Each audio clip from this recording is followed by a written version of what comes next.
నమస్కారం.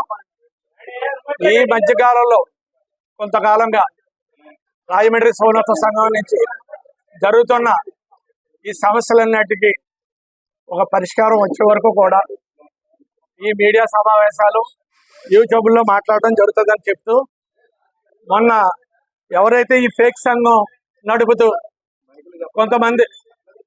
కొంతమంది press meet పెట్టారో వాళ్ళందరికీ కూడా ఇప్పుడు సమాధానం చెప్పడం జరుగుతుంది.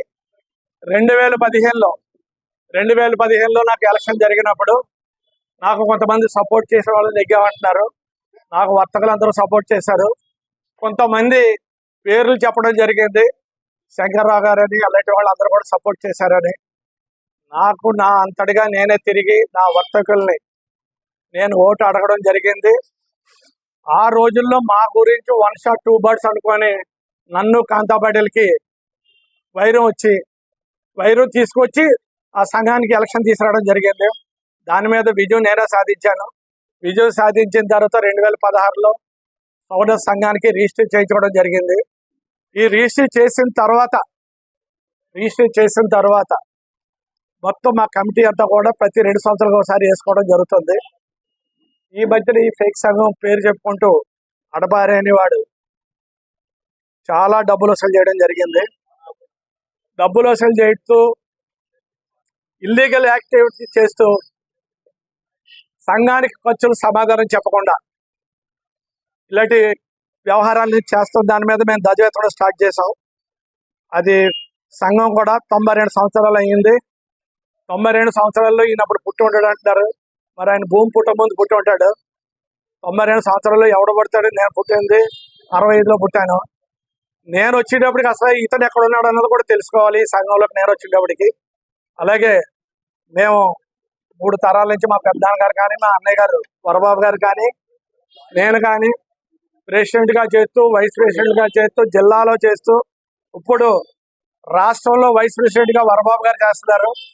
కనుక మాకు ఈ సంఘానికి మాకు అనుబంధం గట్టిగానే ఉంది.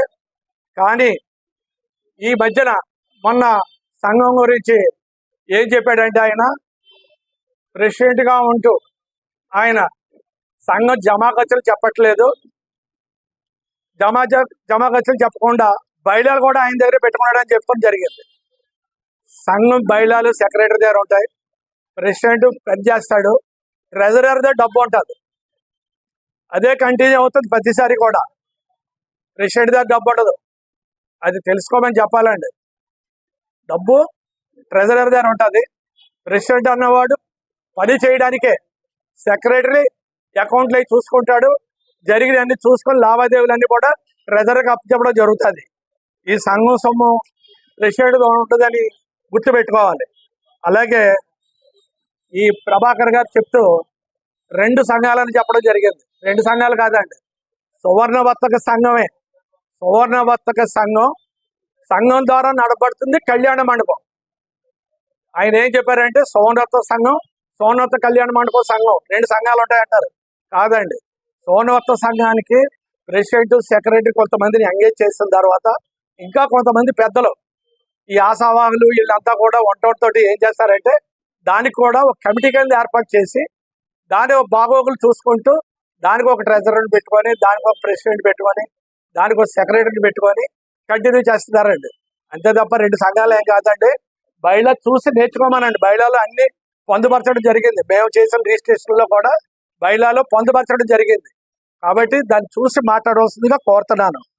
అయితే ఈ అడపాహరి అనేవాడు ఏం చెప్తున్నాడు, మోసం చేస్తారు, డబ్బు పోయింది ఇవన్నీ చెప్పుకుంటూ వస్తున్నాడు. వీళ్ళు చేసే జమలు ఖర్చులు ఏం చెప్తున్నాడంటే రూపాయి అయినా చెప్పడట, 3.5 కోట్లు అయినా చెప్పడట. ఈ అడపాహరి సిగ్గుగా మీడియా ముందు మేము లెక్కలు చెప్పమంటే ఆ పక్కన ఉన్న వెస్టాబాబ్జీలో నవ్వుతున్నాడు. సిగ్గు ఉండాలి నవ్వడానికి, తప్పని చెప్పాలి. లెక్కలు ఎవరు అడిగినా సరే ఆడిటింగ్ అయ్యింది, మాకు ఇదిగో దీని జమలు ఎంత, దీని ఖర్చులు ఎంత అని ఓపెన్గా శ్వేతపత్రం రిలీజ్ చేయాలి. ఆ చేయడం మానేసి ఇతను చెప్పడం, అతను నవ్వడం. సంఘం అంటే అతను లోకుగా ఉందేళ్ళ ఎవరి మీద పడితే అవాకులు చవాకులు పేలడం. సిగ్గు ఉండాలండి. మనం ఏదైనా మాట్లాడుతున్నామంటే ఇంత వయసు వచ్చాక ఏం చేస్తున్నావు?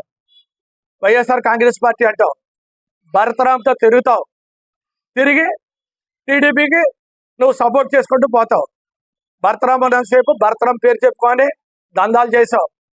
మొత్తం ఎవంటి ఇళ్ళు కట్టడం లేదు, స్లాబులు పడగొట్టి ఇచ్చేవాడు.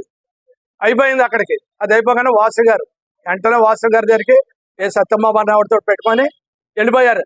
వెళ్ళిపోయి మళ్ళీ అక్కడి నుంచి మళ్ళీ మొదలుకు వచ్చేసి సంఘం మాది. మీరు చేసే ఏమండి ప్రభాకర్ గారిని నేను తిట్టడం జరిగిందని మీటింగ్లో చెప్పడం జరిగింది.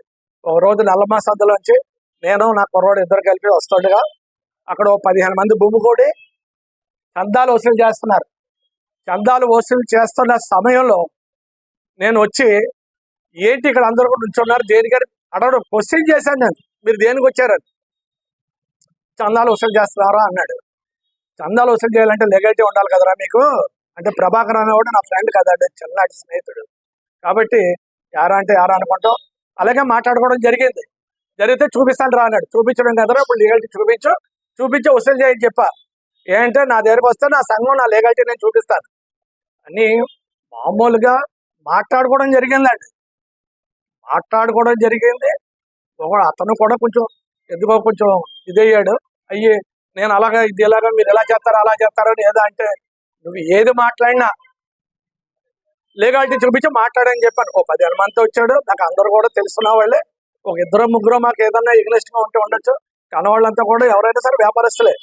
కానీ ఈయన ఏం చెప్తున్నాడంటే తలలు తీసేస్తామంట. తలలు తీసేస్తా అంటే ఇందిరా గుర్తుకొచ్చింది.